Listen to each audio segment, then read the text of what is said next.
What's up guys, it's Tater Talk Sports here with my first video. This channel is mostly going to be me talking about sports and just things that I enjoy talking about.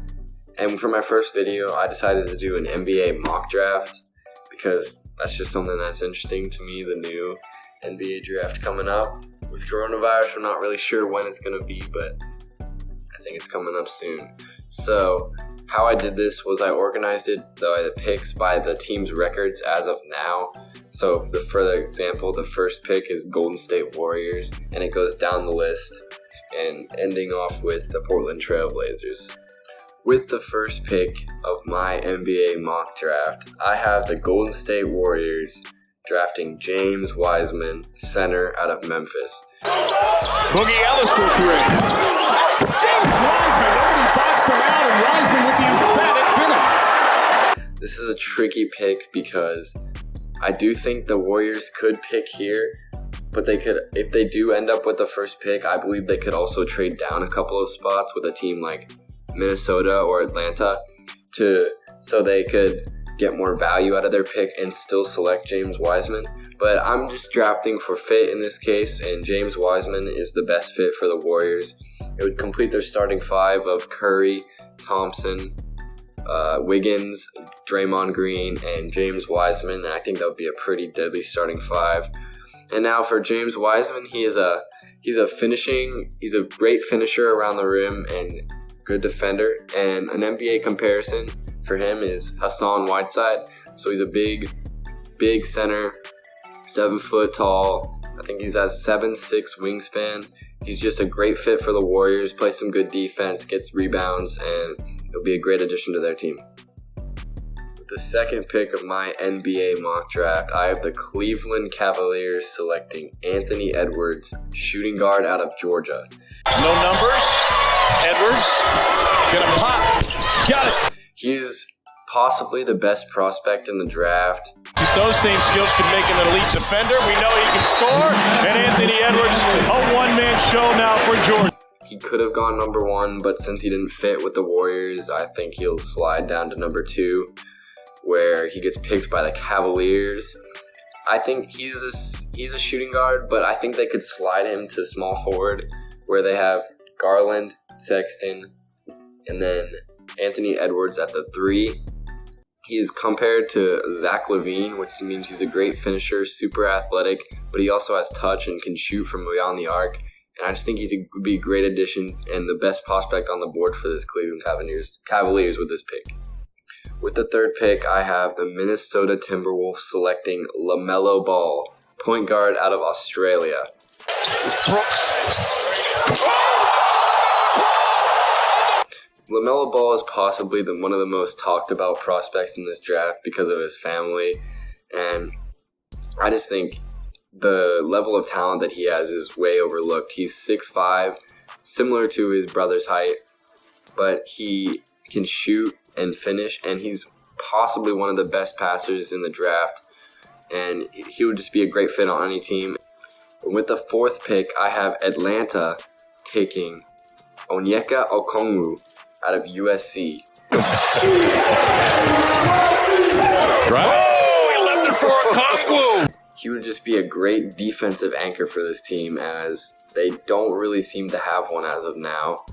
Their team really struggles on the defensive end, and I think they need to get a big anchor, similar to the throwback Dikembe Mutombo they used to have. I think that if they could bring some of that defense back, it would kind of set the tone for the rest of the team, and that's why I have the Hawks taking them here with this pick. With the fifth pick in this NBA mock draft, I have the Detroit Pistons selecting Killian Hayes out of France. Oh, Hayes nips in for the steal. His third of the... Killian Hayes is an explosive guard. He's back, doing pretty much the same. There's the Hayes in. He really prefers playing below the rim, like passing and shooting, and he's a similar body type to D'Angelo Russell. They do a lot of the same things. They do a lot of things well.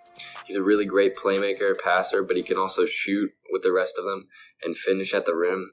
And overall, I just think he would be a great addition to a Pistons team that is really in need of a another guard, as their guard right now is old.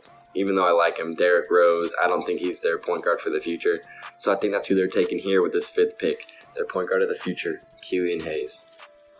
And with the 6th pick in this draft, I have the New York Knicks selecting Cole Anthony, point guard out of North Carolina. You think North Carolina was ahead by a lot more. Nick, Notre Dame is just creeping back into this thing. Anthony now forces a shot, and he gets it to go. I know that could be a bit of a surprise, but based off of his injury background. But I just think New York need to make a splash in this draft. They've really missed on a couple of picks since Kristaps Porzingis. They haven't really done much. And I think they could use this explosive scorer. And he can shoot off the dribble. He can do anything you want with his ball in his hands. And I just think that's exactly what New York needs. And they need a new guy who can come in, set the tone, and really just ball, because they don't have much of that.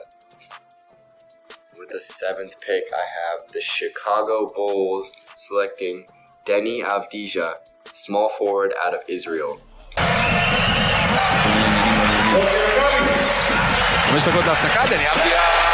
He's a very, very versatile wing player. He can play defense, he can play offense, he can sort of shoot a little bit, and I think he'll develop that as he matures in the league. And he kind of slid on my board a little bit just because I think that the teams up high didn't necessarily need a small forward as much as they needed.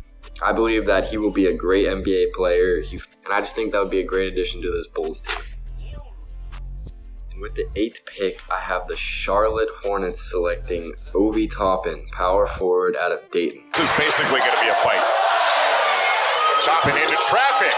2 more. He might be my favorite player in the draft. He kind of slid a little bit on my board as well with Deni Avdija, because I just don't think teams really needed him higher enough. I think guards were more on their list, but that does not mean that Obi Toppin is a bad player, because he is great. He is compared to John Collins. He's a really athletic forward, can grab boards and finish at the rim unlike anyone else. And I think he'd be a great addition to Charlotte's team. Charlotte has a lot of guards on their roster right now, and I think they kind of need to sort out what they're trying to do, whether they're trying to rebuild or not. And I think Obi Toppin would be a great piece to add, whether they are rebuilding or not, because he is ready to play in the NBA as of now. With the 9th pick from the Washington Wizards, select Isaac Okoro, small forward out of Auburn. 2 offensive rebounds in the game at South Alabama. Isaac Okoro is a huge team need for this Washington team, because I don't know if you've watched Washington the last few years, but their defense has been god-awful. Near last in the NBA, each of the last 3 years, and I think Isaac Okoro could come in and set the tone a little bit for them. So they have scoring, now they're adding a little bit of defense, and I think they could be fighting for a playoff spot before long. With the 10th pick, I have the Phoenix Suns selecting Tyrese Halliburton, point guard out of Iowa State. On Ethan. Double team on Nixon, kick it back outside to Halliburton. Halliburton might have walked with it, none was. I think he's the best playmaker in the draft. Halliburton spinning, flips it up and in. Him and LaMelo Ball are right there with each other. They both have good size, and I think Tyrese Halliburton can be a great player in the NBA. I really don't think Ricky Rubio is going to be their starting point guard of the future. And I think if they can put a playmaker like this alongside Devin Booker and DeAndre Ayton, it could be a deadly trio. And with the 11th pick, I have the San Antonio Spurs selecting Aleksej Pokusevski out of Serbia.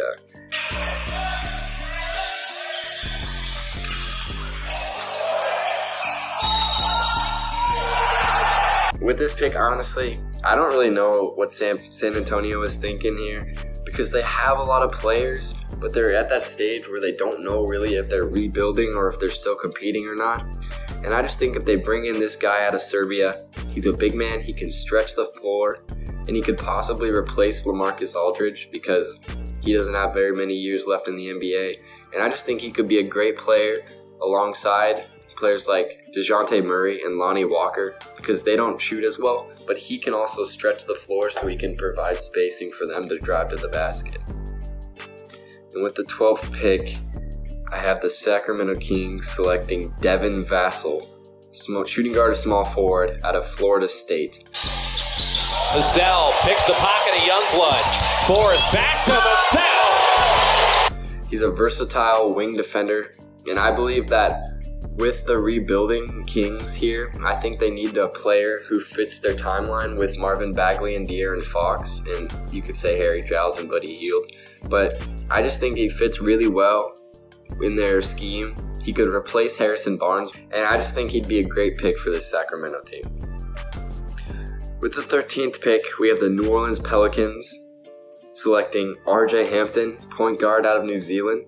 He's also a shooting guard, though. Ashley. This is good. Bit of ball rotation by the Breakers, and Hampton reverses that sweep. And I just think this is a luxury pick for New Orleans. They don't really have any glaring team needs at the moment because they have a great point guard in Lonzo Ball. They have Zion Williamson.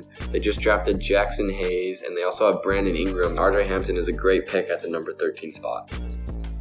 And with the 14th and last pick of the lottery in my mock draft, I have the Portland Trailblazers selecting Aaron Nesmith, small forward out of Vanderbilt. Good job by Nesmith contesting that shot. Nesmith gets inside, hangs in the air. He would be another wing scorer to add with Damon CJ, and he could kind of play off ball a little bit, spot up, shoot in the corner, things like that. He's 6'6" out of Vanderbilt, and I just think he could be a great addition. Alright guys, that is my NBA mock draft for the 2021 NBA season. I'm not sure when this draft is going to happen, but I was just sitting at home and I thought this could be a cool idea. So thank you guys for watching. I'll see you in the next video. Peace.